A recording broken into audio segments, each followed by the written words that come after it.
Baik, selamat pagi semuanya. Sebelumnya, terima kasih atas waktu yang diberikan untuk kelompok kami. Sekarang kami akan mempresentasikan hasil kerja kelompok kami tentang subjek hukum internasional, yaitu individu dalam bentuk video.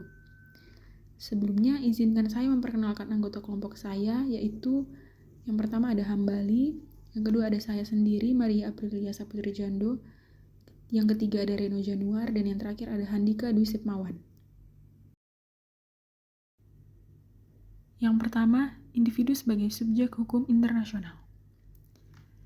Individu atau perorangan merupakan salah satu subjek hukum internasional yang memiliki hak dan kewajiban menurut hukum internasional dan telah diterima dalam praktek kontemporer. Pada awal perkembangan hukum internasional, individu hanyalah sebagai subjek hukum nasional, sedangkan subjek hukum internasional hanyalah negara. Yang kedua, dasar hukum individu sebagai subjek hukum internasional.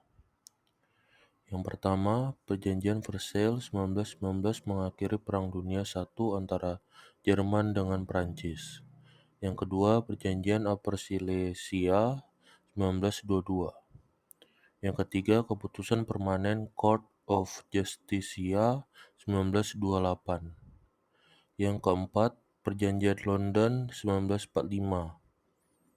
Yang kelima, Konvensi Genosida 1948. Yang ketiga, fungsi individu dalam subjek hukum internasional.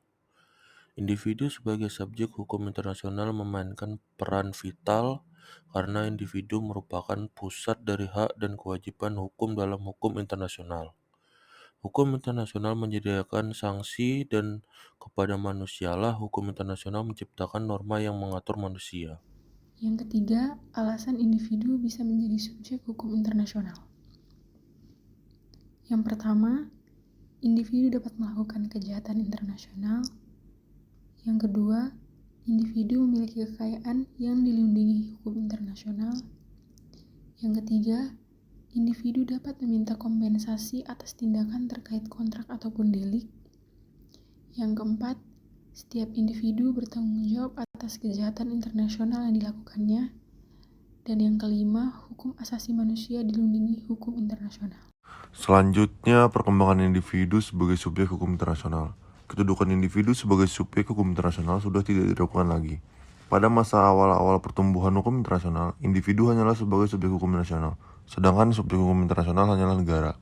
Mahkamah Internasional menyatakan bahwa subjek hukum internasional mengacu pada suatu entitas, memiliki kewajiban-kewajiban, hak-hak internasional, dan dengan memiliki hak tersebut mereka dapat mengajukan tuntutan-tuntutan internasional. Selanjutnya, contoh perkembangan individu sebagai subjek hukum internasional. Hak dan kewajiban individu serta hak untuk mendapatkan tuntutan-tuntutan internasional pada hukum internasional, terutama pada kejahatan internasional, telah berkembang sejak berakhirnya Perang Dunia Kedua. Setelah pembentukan Mahkamah Nuremberg dan Mahkamah Tokyo, jurisprudensi atas peranan dan tanggung jawab individu sebagai salah satu subjek hukum internasional terhadap kejahatan internasional, yaitu kejahatan perang dan kejahatan terhadap kemanusiaan. Prinsip-prinsip tersebut merupakan produk legal dari Mahkamah Nuremberg untuk mencegah terjadinya kejahatan internasional yang dilakukan oleh individu dan untuk menyediakan sarana pertanggungjawaban. Presentasi dari kelompok kami. Apabila ada kesalahan, mohon maaf.